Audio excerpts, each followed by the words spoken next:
பேபிக்கு டிஃப்ரெண்ட்டான lunch ready பண்ண ரெடியா? அப்போது இந்த க்ரீமி மஷ்ரூம் புலாவை கண்டிப்பாக ட்ரை பண்ணி பாருங்கள். சாப்பிடாத குழந்தைங்க கூட கண்டிப்பாக சாப்பிட்ருவாங்க. இதுக்கு என்னென்ன பொருள் தேவைன்னு பார்க்கலாம். கொஞ்சமாக சோம்பு, ஒரே ஒரு கிராம்பு, சின்னதாக ஒரு ஏலக்காய், ஒரு துண்டு பட்டை, கூடவே பிரியாணி இலை, பொடி பொடியாக கட் பண்ணி வச்சுருக்க கேரட், பொடி பொடியாக கட் பண்ணி எடுத்து வச்சுருக்க வெங்காயம், கொஞ்சமாக புதினா இலைகள், கொஞ்சமாக கொத்தமல்லி இலைகள், இது கூடவே ஒரு 1/4 தக்காளியை தோல் சீவிட்டு எடுத்து வச்சுருக்கேன். இது கூடவே 2லேருந்து 3 துண்டு அளவுக்கு மஷ்ரூம் நல்லா க்ளீன் பண்ணிவிட்டு எடுத்து வச்சுருக்கேன். இது கூடவே ஒரு 1/4 மூடி தேங்காயை அரைச்சிட்டு நான் தேங்காய் பால் எடுத்து வச்சுருக்கேன். தேங்காய் பால் ரொம்ப திக்காகவும் இல்லாமல் ரொம்ப தின்னாகவும் இல்லாமல் இருக்கிற மாதிரி பார்த்துக்கோங்க. கூடவே அரிசி தேவையான அளவுக்கு எடுத்துகிட்டு நல்லா 2லேருந்து 3 முறை கழுவிட்டு ஒரு 1 மணி நேரம் ஊற வச்சு வச்சுருக்கேன். இப்போது மஷ்ரூமை நல்லா பொடி பொடியாக கட் பண்ணி எடுத்துக்கோங்க.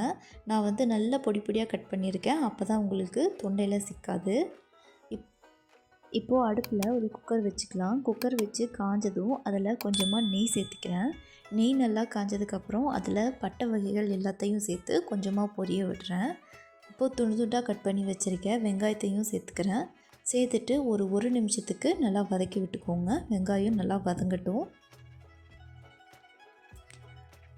வெங்காயம் நல்லா வதங்கினதுக்கப்புறம் அதில் எடுத்து வச்சுருக்க புதினா இலைகளையும் கொத்தமல்லி இலைகளையும் சேர்த்துட்டு அதையும் நல்லா வதக்கிக்கோங்க. இது நல்லா வதங்கினதுக்கப்புறம் இதில் பொடி பொடியாக கட் பண்ணி வச்சுருக்க கேரட்டை சேர்த்துக்கிறேன். கூடவே பொடியாக கட் பண்ணி வச்சுருக்க மஷ்ரூமையும் நான் இது கூடவே சேர்த்துக்கிறேன். மஷ்ரூமையும் கேரட்டையும் நல்லா கிளறி விடுங்க.